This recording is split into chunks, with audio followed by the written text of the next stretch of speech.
Yes, you guys, and how you all doing today? I'm the EFC, this is Blue Lines TV, and welcome to the match review of our 4-0 win against St. Patrick. And in this game today, you guys, so many interesting talking points, from formations to players that impress, to what this could mean for us at the start of the season. So many things to talk about, but before I get into that, today's video is brought to you by the One Football app. Stay up to date this pre-season by getting all the access to the latest news, team lineups, etc, etc. The One Football app is the best place, so if you guys want this, it will be in the link in the description below. Getting straight into things, and yes, you guys, my lineup prediction was correct for yesterday's video. I did think that we were going to use a diamond midfield based on the coloured bibs that certain players were wearing, and I noticed that, 4 midfield players were wearing the same coloured bib, and it just told me immediately, boom, it is going to be a diamond midfield 4-1-2-1-2. And this is a formation that Frank Lampard has used a few times with at Derby County, and using this formation makes a lot of sense for the context of this pre-season because most of the wingers aren't fully fit right now. Some of the wingers aren't even back just yet, so it makes sense that Lampard is going to look at alternative formations to use possibly at the start of this season.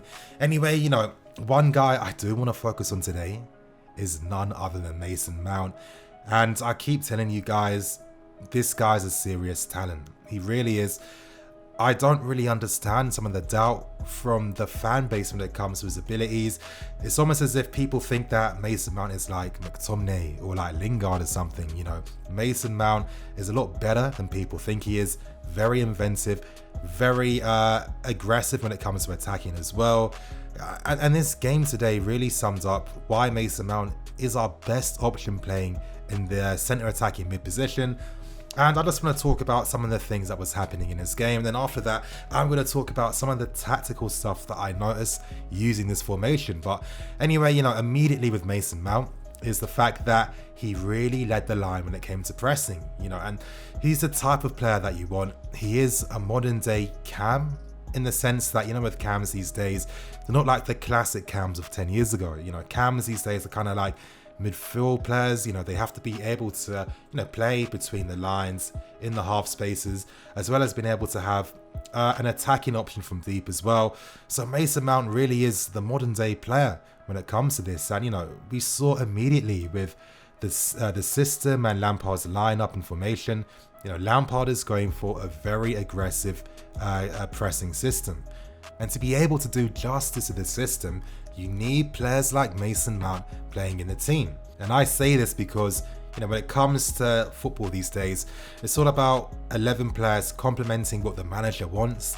And Mason Mount's instincts just suit playing this style of football. The amount of errors that Mason Mount forced from St. Patrick players today was great. Mason created the space by, attacking spaces from deep, drawing men out to free up the space essentially. And by Mason Mount being very selfless with his movement, this gave the opportunities for Ross Barkley to come forward and take a few shots. He was quite unlucky with one effort, and this allowed Cover to play much more advanced on top of that as well. So, Mason Mount basically having that free role to really do what he wants to do. And obviously when the goal came, it came testament of Mason Mount and his movement. And this is what I'm talking about when it comes to players and their instincts. A lot of times as fans, we don't think about the instincts of the player, how they like to play the game, what really gets the very best out of them. And playing this style of football gets the best out of Mason Mount. It's quick, a lot of interchange, a lot of rotation in midfield as well. And on top of that, he's very intelligent. So, this guy for me is going to be a big player to watch when the season does start. But yeah, of course, Mason Mount's goal came from him letting his run fall back a bit deeper so he can then attack the spaces, and great finish outside of the foot. And it really reminded me of a classic Frank Lampard goal. With Frank Lampard back in the day, one of the reasons as to why he was so amazing at, attacking the spaces from deep and scoring so many goals was that he had this invention when it came to finishing. He was able to improvise every single time, and his shots were very accurate, and that's one thing that Mason Mount does have. He does have that invention, which I really like in the player, and the way he took his goal with confidence, obviously breaking the lines to become the focal point at the time, is great stuff. And that's the type of confidence that you want to see from a young player that's trying to make his name at the club for this season. Now, as I was telling you guys, with this game today, it was very fascinating from a tactical aspect. We really learned a lot more in regards to what Lampard wants from the team and what he's expecting. And one thing I noticed immediately was how the team shape became different when it came to obviously creating opportunities and breaking down St. Patrick. And immediately, we kind of turned into a 4-2-4. Barkley and Mason Mount were very wide, stretching the play, very forward as well. Cover moved deeper alongside Jorginho, and the great thing about this was that Cover had the space in front of him to progress the ball and carry it forward. And it did maybe remember something that Lampard was talking about when it came to Ruben. In one of his press conferences, he mentioned the fact that Ruben is able to progress the ball very well. And could this be Lampard hinting at maybe using a diamond midfield even more for this season? I really think he is, and I think that if Ruben was here, he would be playing over Cover, and I can imagine Ruben would have so much fun playing in this style of system. He really would. I mean, the amount of space he'd have to get forward, do what he wants. But anyway, when it came to the build-up play too, obviously diamond midfield, quite narrow. But you were very essential when it came to playing out passes. Tomori and Luiz were very good on the ball, very quick when they moved it. A lot of times they were looking for Jorginho, who would drop deeper as well. And then from then on, we'd start our attacks on those guys. Fullbacks then get forwards. And the great thing about having, Ross and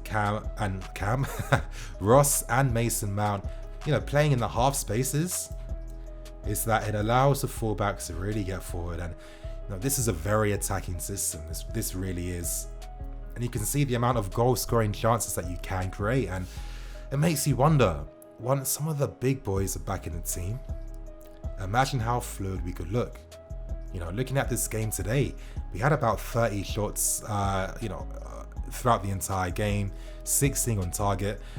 And if the players were fully fit, I feel as if we would have scored more goals and got more opportunities. But 4-2-1-2 does look very exciting. It looks very fluid, and with guys like Mason Mount able to shine and show what they're really about, I really feel as if this formation could be quite feasible for the start of this season.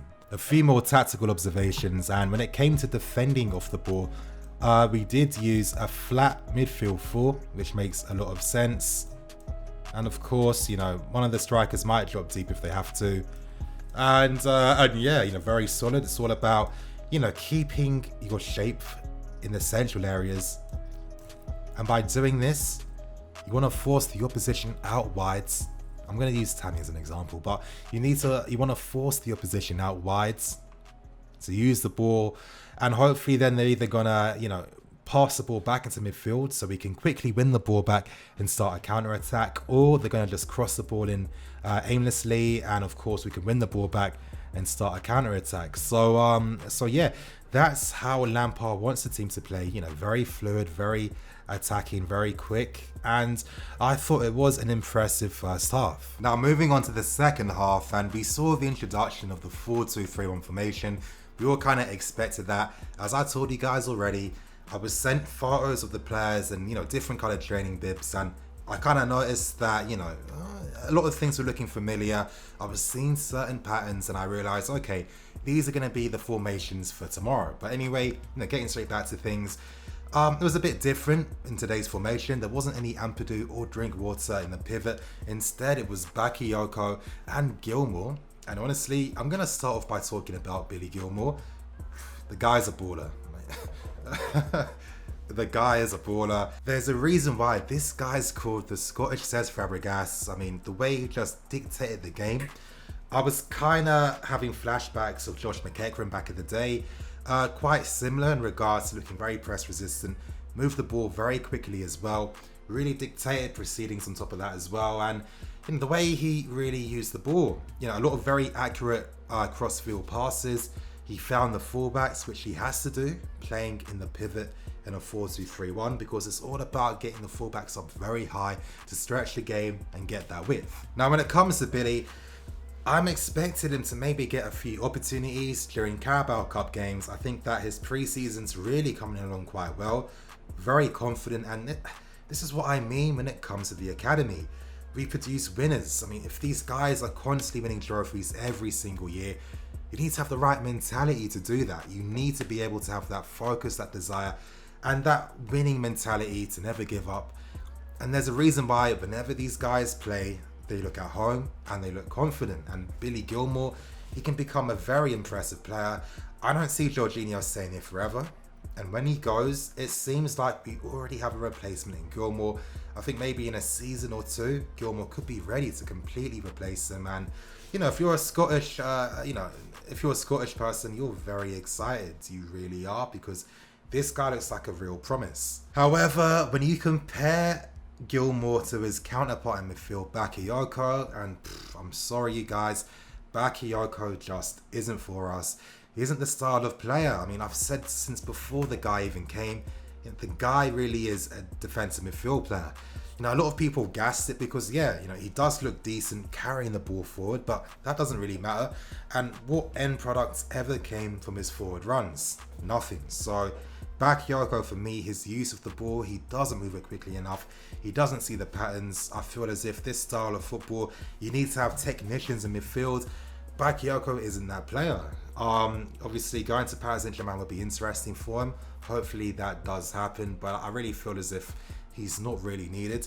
And I'd much prefer Gilmore to take his spot in the squad so we can see how he develops. To end very quickly as well, talking about the defenders, Kristensen and Zuma, and yeah, you know, their game today was about, you know, playing passes in the middle, and I thought they looked quite good. And I know when it comes to Zuma, another solid display. And I just feel so much confidence whenever I see him play. And I can imagine for other people, you might not have been too impressed by Zuma, but I can't keep saying it anymore.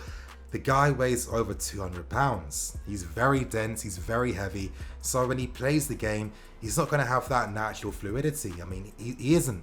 He's stocky, he's big, he's got a massive frame. So a lot of times people mistake that kind of languid look for a lacking technique or ability, which makes no sense, because whenever you hear things about Zuma, it's always about his technique. And even the players, I mean, they know him as the most skillful player in the team. So that really says a lot about, you know, his ball skills, ball retention, etc., etc. I like Kristensen and Zuma. I'm interested in the fact that Lampard played them together, which really gives us an indication of what we could see as the season goes on. Moving on quickly to Tomori and Luiz, very solid, moved the ball very quickly, able to play the high line, and, you know, they constantly got back in position. And, you know, I mean, they weren't tested, they really weren't, but still very solid as well. And just to end things, I'd say that, you know, the 4-2-1-2 that we saw in the first half was the most impressive out of the two formations. I really feel that fluidity, you can make something special happen with that. And when you consider guys like Ruben potentially coming back, Kante as well, hey, the midfield improves. It really does get better. And it'll be really great to see how Lampard's going to use different formations. But on that note, you guys, I'm going to keep things moving. Thank you for watching. I'm Nini FC. This is Blue Lines TV. Signing out.